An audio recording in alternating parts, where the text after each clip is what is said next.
Why limit yourself? Buddhist philosophy. When you define yourself, you limit yourself. This is why the Buddha discouraged people from asking that question, who am I? Or what am I? Because not only is the answer irrelevant to the practice, oftentimes it can get in the way of your actually being motivated to do the practice and understanding what you're doing. If you define yourself as ones and zeros, there's an awful lot that ones and zeros can't do. They can't know the deathless. They're bits of information. They're not anything that knows anything. If you define yourself as part of one larger oneness, can you make choices? Is the oneness going to make the choices for you? You go down all the long list of different ways that people identify themselves, define themselves, and there's always some limitation. So as the Buddha said, put those questions aside. Focus on what you're doing and what you can do. And how do you know what you can do unless you explore it? The Buddha gives you some exercises to get started, to get the mind trained so that it can watch itself and also expand its range of abilities.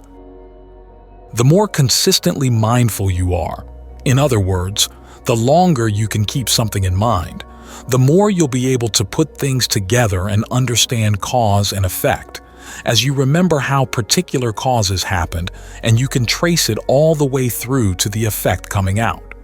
So we work on mindfulness.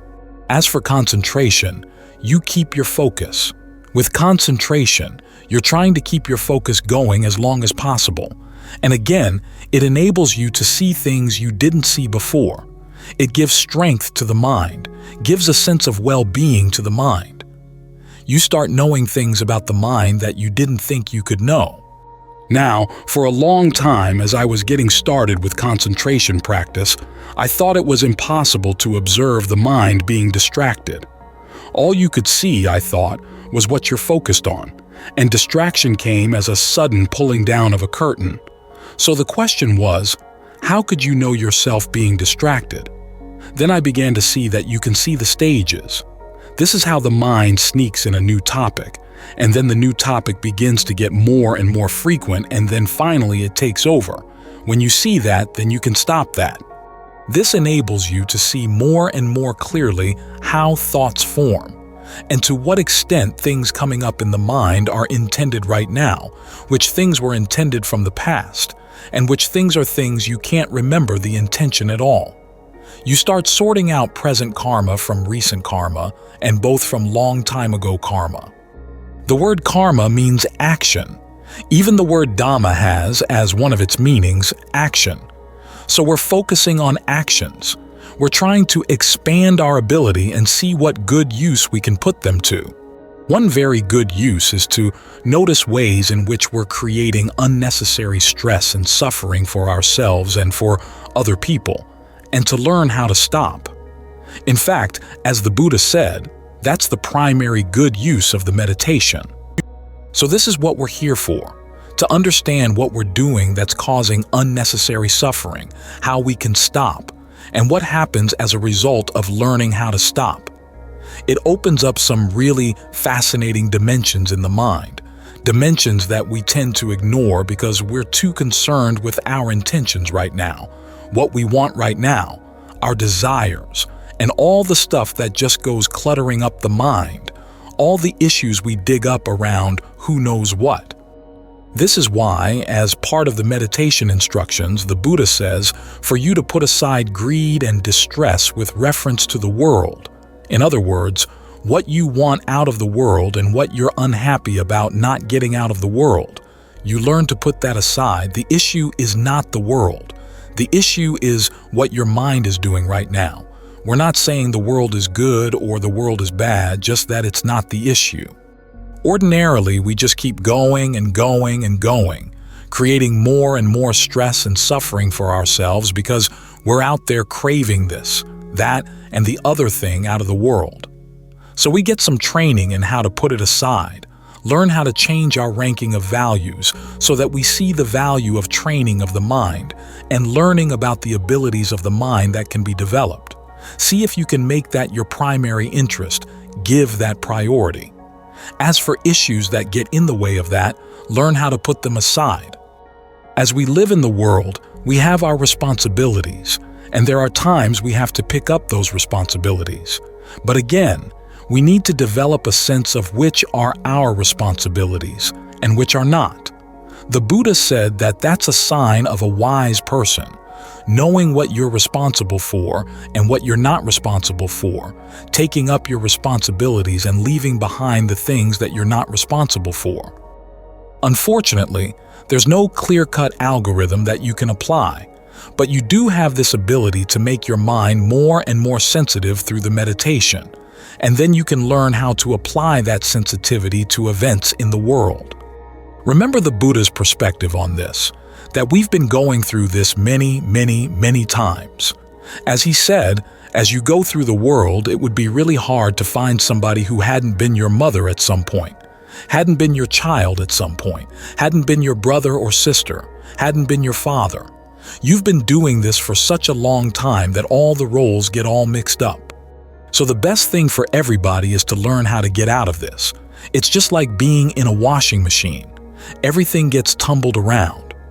But the big difference is that a washing machine actually accomplishes something. It cleans things, while this just keeps stirring things around and around and around and nothing really goes anywhere. There are good things, but then there are bad things. And there are more good things. There are more bad things. Now, one of the motivations for training the mind is to see how much good can you do consistently. And you find that true good finally leads you out of the cycle entirely. So work on your intention right now, because that's the essence of what you're doing. And see how skillful you can make those intentions. As the Buddha said, you do this by, on the one hand, not doing anything that you anticipate would cause harm. And then, two, actually watch the actions you think will be harmless to see if they cause any problem either immediately while you're doing them or after they're done. That's how you train your discernment. It may start out with trial and error, but after a while, by being willing to learn from your errors, it turns into trial and success. As you get more and more sensitive to what you're doing, to what your intentions are, and as you work on trying to be as skillful as possible, you expand your range. That's the important thing about the practice. It expands the range of what you can do, to the point where you get where you don't really care about defining yourself as to what you are, because what you've found that what you do is so much more valuable. The deathless is there as a dimension, and it can be touched through the mind by developing the path. And it is the end of suffering. It's the end of all the things that we do that would lead to happiness but carry some stress, either for ourselves or other people. It's a happiness that doesn't involve any doing at all. In fact, it's the end of doing. This is one of the ironies of all this, is that you focus on what you're doing so you get really sensitive to what you're doing until you get to the point where you find a happiness that doesn't require any doing at all. It's found when you stop doing. But you can't really stop doing unless you're sensitive to what you are doing. So that's what we're focusing on right now. What are you doing right now?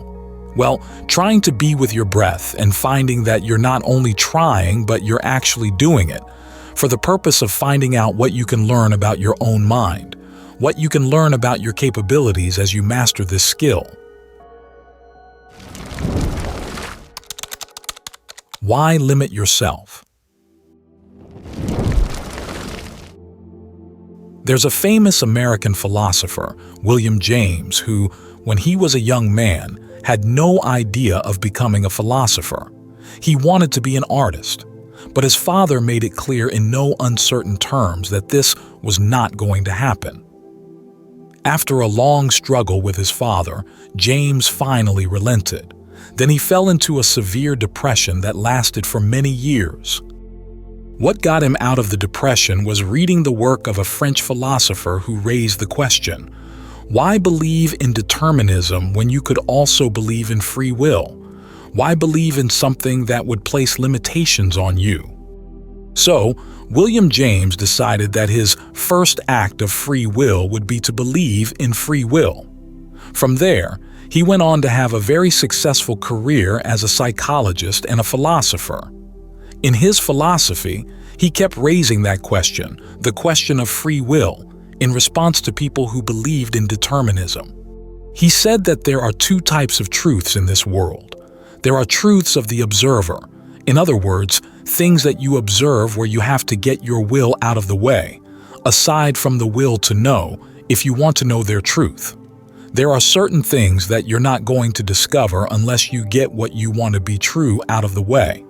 An example would be the discovery of the orbits of the planets. For a long time, people wanted them to be circles, but they weren't circles. Then someone said, why don't we just look at them for what they are rather than what we want them to be? That's when they discovered that they were ellipses. As for the truths of the will, the second type of truth, within the realm of what is possible, there are certain things that'll become true only if you want them to become true. You become a good piano player only if you want to become a good piano player.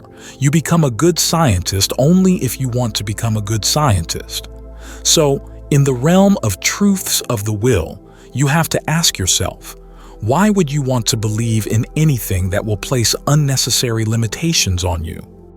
The Buddha himself raises this question in one of the suttas. He says it's possible to believe that there is such a thing as an action, and that actions do have results, or it's possible to believe that actions are not real or that they have no results. If you believe that they're not real or have no results, you're very unlikely to make the effort to do skillful things or act in skillful ways. You close off the possibility of learning how to benefit from skillful actions. So, it's wiser to believe in the fact that there is action is real, and your actions do have consequences. Similarly with the belief in the cessation of becoming, which is a synonym for the cessation of suffering, or for nibbana. If you don't believe that it's possible, you're not going to do anything to find it. But if you do believe it's possible, then you leave open the possibility that you might make the effort to find the cessation of becoming, or nibbana. It's wiser to believe in something that opens possibilities rather than something that closes them off. The Buddha's implication here is that you don't want to close off possibilities through your beliefs. This raises the question, why would you want not to believe in these things? Why would you not want to believe in the four noble truths that suffering is clinging? It's caused by a craving. It can be ended by ending the craving, and there is a path of practice to follow. This is a set of beliefs that offers hope. If you don't want to believe in it, why? You may have some history with beliefs, disappointed beliefs or past disappointments in general, where you wanted something and you just got stymied. There's also the fear of unrewarded effort. What if it's not true? You put out the effort and it turns out to be effort in vain. Well, remember, nobody has ever proven the Buddha wrong on these points. The prospects that are opened by these points are surely desirable, a total end of suffering that can be attained through your efforts. So, if you find yourself defeated by past disappointments, why let yourself be defeated here? Think of the young Buddha-to-be on his quest for awakening. He went down many false paths, the paths of some of the formless attainments, the path of self-torture. He put in a lot of effort each time, and each time he came up wanting. But he never let himself get discouraged. Each time he figured, I must be doing something wrong. What can I change in my actions? He never entertained the possibility that true happiness was not possible. He never let himself get discouraged. His desire for true happiness was that strong. Think of what he said was a secret to his awakening. Actually, there were two secrets. One was an unwillingness to rest content with skillful qualities, and the other was relentless effort.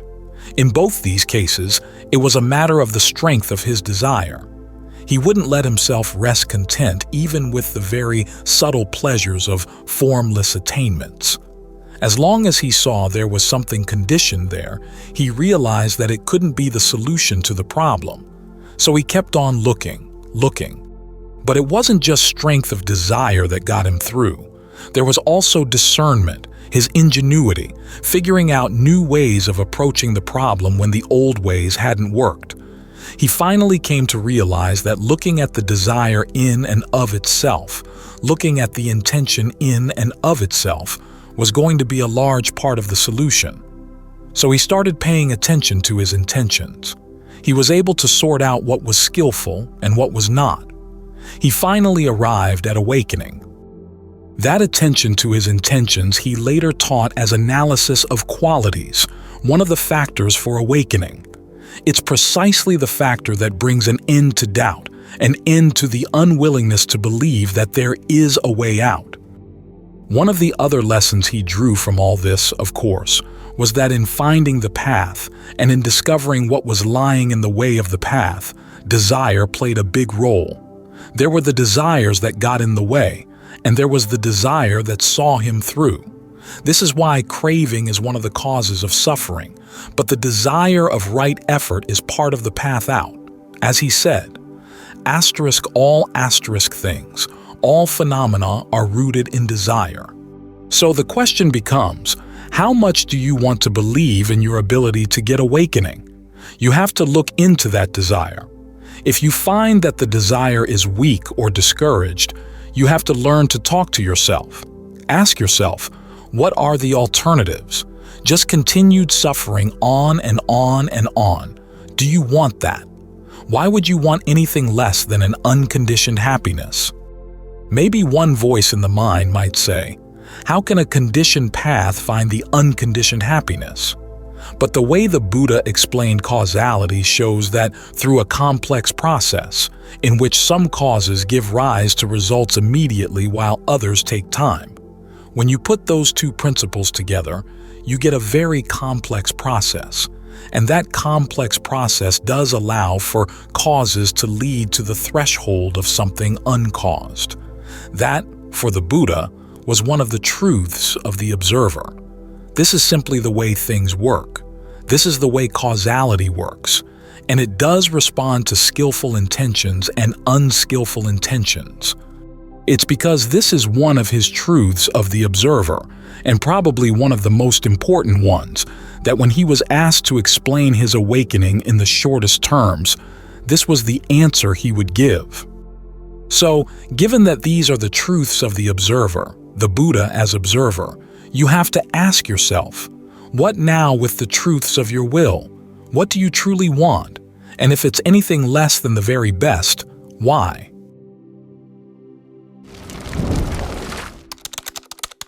Dealing with limitations. We live in a conditioned world, which means that we have to learn how to live with limitations. Some conditions open up possibilities, others close them off. And our range of limitations fluctuates all the time, as if we were living on a raft in the ocean with the waves rising and falling every which way. Sometimes they're small waves, sometimes big waves, sometimes huge waves that overwhelm us.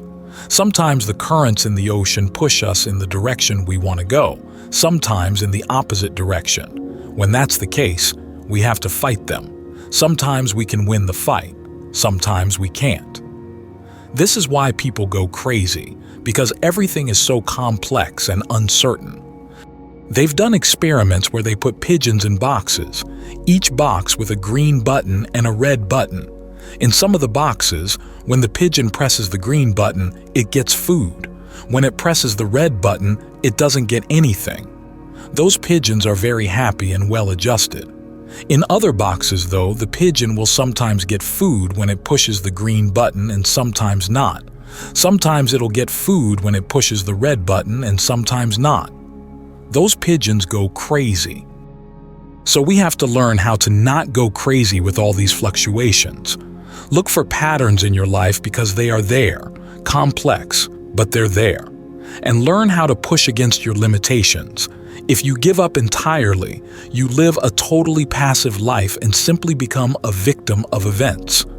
In other words, you say, well, my mind is the way it is. There's no way I can change it.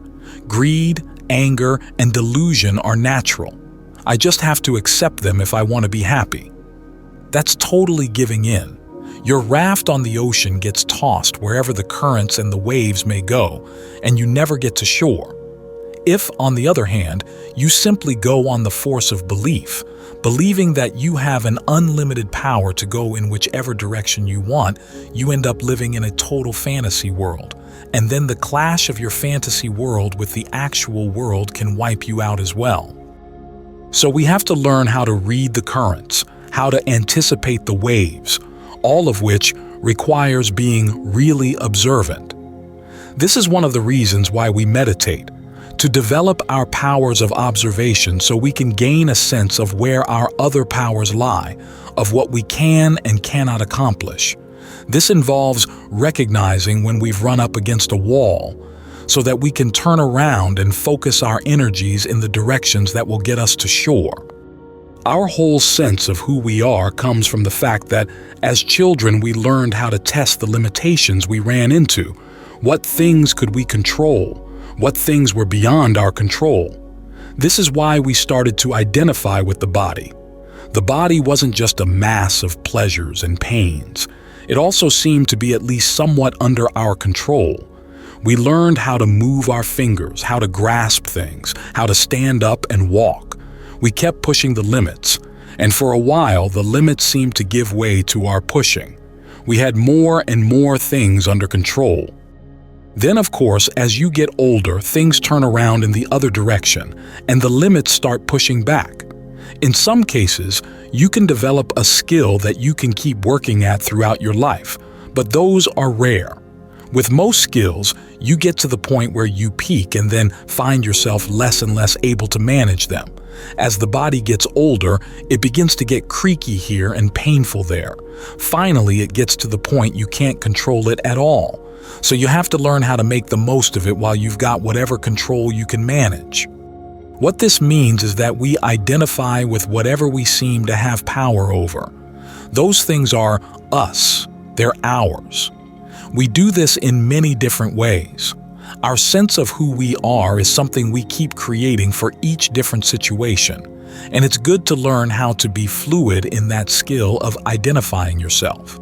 If you come into a situation with fixed preconceived notions about who you are or what you are, that can become a major limitation. In other words, you turn yourself into a being. As the Buddha said, when you become a being, you identify with form, feeling, perception, fabrications, or consciousness of particular kinds. And whatever way you identify yourself, that's how you limit yourself. You gain certain powers by bringing those things under your control, but you also take on certain limitations. Those limitations may not be getting in the way of the particular task you want to do, but if you take one particular idea of who you are and try to apply it everywhere, you begin to see where the limitations are. And of course, one big limitation is always there. As the Buddha once said, "What is one? All beings subsist on food." Once you become a being, you've got to feed the things you identify with. That means you're tied not only to what you identify with, but also to your sources of food. You're tied to the process of feeding, and there's no way that feeding is not going to harm other beings somewhere, whether you're feeding off them physically or emotionally. That's a huge limitation right there. We'd like to think that we can be beings of infinite love and harmlessness, radiating beams of infinite compassion and empathetic joy in all directions. But if part of you is feeding, that places a limitation on how totally harmless you can be. So the idea is to learn how to develop different ways of identifying your powers and using them so that ultimately you get to the point where you don't have to be a being anymore, where you don't have to identify yourself with anything and you don't have to feed. The important obstacle here is that you just can't will yourself into that position. You can get there only by learning to be skillful, which takes effort and time. But once you get there, there's total freedom from limitation. That's the one constant in all of the Buddha's discussions of nibbana, the most positive statement he makes about it: total freedom. Often he describes nibbana indirectly in terms of analogies and similes, but total freedom, total limitlessness, is his most direct description of the goal.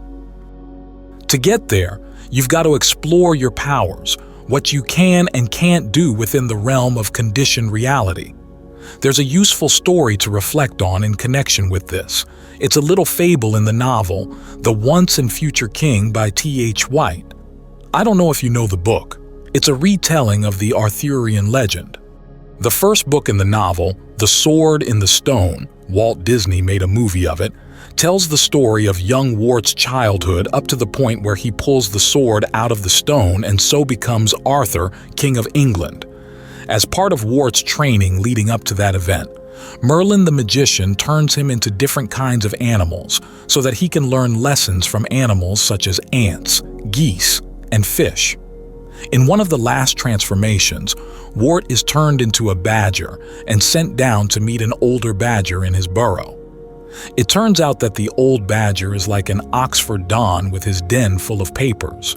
He's written a thesis on why human beings are better off than animals, his telling of the creation myth. On day number 5, according to the badger, God created all the animals but didn't create them in their final form. He created them as embryos. Then he lined up all the little embryos and said, "All right, you little embryos, I'm going to give you a boon. You can exchange any of your body parts for tools. If you want, you can exchange your mouths for scissors, or your feet for hose, or your arms for wings. Any kind of tool you think is going to be useful for surviving in the world. But remember, once you've made your choice, you'll have to live with it. You can't change back."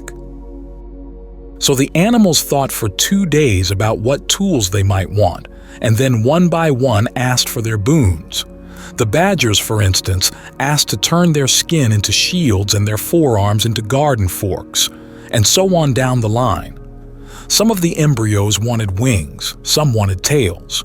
Whatever tools they asked for, God equipped their bodies permanently with the tools until the only embryo remaining was man. So finally God said, "Well, our little man, you've thought long and hard about your choice. What tools do you want?" And the little man embryo said, "I think I'd rather use tools than be a tool. I'd rather learn how to make them, learn how to master all kinds of different tools, rather than just limiting myself permanently to 1 or 2 built-in tools." "Ah," God said, "you've guessed our riddle. Because you have the intelligence to want to use tools rather than be a tool, you get to have dominion over the other animals." That was the badger's creation myth. And when you strip it of its theistic trappings, it makes a good point. If you identify yourself with a particular tool all the time, you get limited to that tool. One of the animals in the badger's myth was a toad in the Antipodes who traded its whole body for blotting paper. It could soak up water when there was rain and just hold it throughout the dry season. That would help it survive in a place where there's infrequent rain, but that's pretty much the limit of its abilities. Human beings, on the other hand, can make tools. They can use different tools for different situations and, as a result, can go many places and accomplish many, many things. That's a lesson we have to learn as meditators, that who you are is a tool. It's something you fabricated for a particular set of circumstances, and it may work perfectly well for those circumstances. But if you hold on to that tool all the time, it's like turning yourself into a hammer and then limiting yourself to the habit of hammering away at everything you meet. But there are bound to be times when what you really need is a saw or a chisel or a wrench. When it finally dawns on you that being a hammer leaves you pretty miserable, you may decide that you don't want to be anything at all. So you throw away your hammer. But that doesn't work either because there are times when you'll need a hammer. The trick is learning to come to a particular situation without a preconceived notion of who you are, of who you want to be, and then trying to squeeze that into the situation or squeeze a situation to fit your idea of who you are. Instead, you've got to learn how to look at the situation for what it is, what its potentials are, and then decide what to do to maximize those potentials in the most skillful way right then and there. You then look at what powers you have and turn them into the tools you're going to need for that particular action. Even your sense of self can be a tool, and you have many different senses of self. If you learn how to pick them up, put them down, and have them at hand when you need them, then you have a whole chest of tools. At the same time, you're not weighed down by your tools. It's like having a tool chest floating behind you within reach wherever you go. In this way, you can deal a lot more effectively with the many limitations we face as human beings in trying to find happiness. The Buddha talks about 3 basic ways of finding happiness: generosity, virtue, and meditation. These are all tools, but they each have their different limitations. Generosity is sometimes limited by how much time you have, how much energy, and of course the material resources you can draw on. You have to learn to be very judicious in how you apply your resources. You can't pour them all into one basket, because then you'll have nothing left when you need them for other purposes. So even though we're taught to have limitless goodwill, limitless compassion, limitless empathetic joy for all beings, there's only so much we can actually give to any particular being in any particular situation. That creates a distance between an attitude you can develop and your ability to act on that attitude. This is where equanimity comes in. When you realize that there are certain areas where you simply can't make a difference, or areas where you can make a difference, but they're going to require time. You have to learn how to husband your resources so you can devote yourself to that task for whatever amount of time it's going to require. Then there's virtue. It too has its limitations. As I've already noted, once you're a being, you have to feed. So it's impossible for any of us to be totally harmless. But we can focus on the areas where it's really important to develop harmlessness. This is what the precepts are for. As the Buddha said, when you make your precepts limitless, in other words, you decide that you're not going to kill under any circumstances. You're not going to steal under any circumstances from anyone at all. No illicit sex, no lying, no intoxicants ever at all, period. That's a universal gift. You give limitless protection to all beings, and you gain a share in that limitless protection as well. So that's one area where you can push the limits pretty far. You can start embracing the concept of all living beings, resolving that you're not going to harm any of them in any of these 5 ways. It's not total harmlessness, but it's a major step in the right direction. Then there's meditation, which, as one of the forms of making merit, starts out with meditation on goodwill. Here again, you run into limitations. On the one hand, you're supposed to develop limitless goodwill for all beings. The limitless here means that it's for all beings in all situations, no matter what they do. You don't question whether they deserve your goodwill or if you deserve goodwill. You simply focus on the idea that it'd be good for all beings that all beings find true happiness. The world would be a much better place for everyone. So you want everyone to find true happiness. You make that one of your basic motivations. On the other hand, though, you encounter situations where you can't make everybody happy. After all, the quest for true happiness is something each person has to do for him or herself. It's a question of skill. You can't just push a skill on anybody. People have to see the need to develop the skill. They have to be willing to put in the time and the energy to do that, and they have to be in a position where they can. Sometimes people are too old or too sick to make much progress in that direction.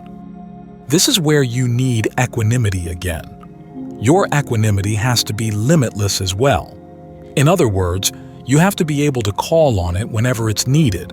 There are bound to be certain situations that are beyond your control in terms of what you can give, in terms of your time and energy, and there are limitations on what you can do for other people given the limitations of their karma as well.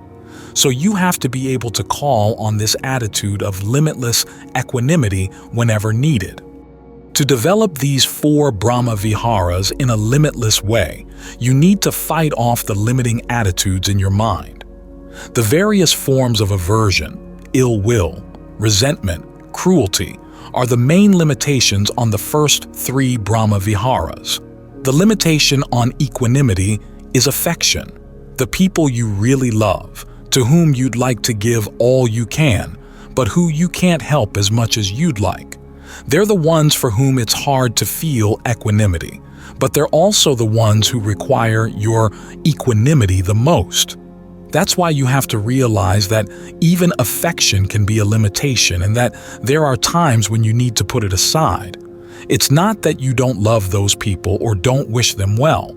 You simply realize that nothing is accomplished by the sort of affection that wants to deny the limits of karma. That's got you beating your head against a wall when you could be going through a door in the wall not too far away. In other words, being of help in areas where you can be of help. So a lot of our practice is learning how to deal with limitations, how to find where your powers are, how far you can push them in a skillful direction. When you meet up with a limitation, learn to recognize whether it's permanent or temporary.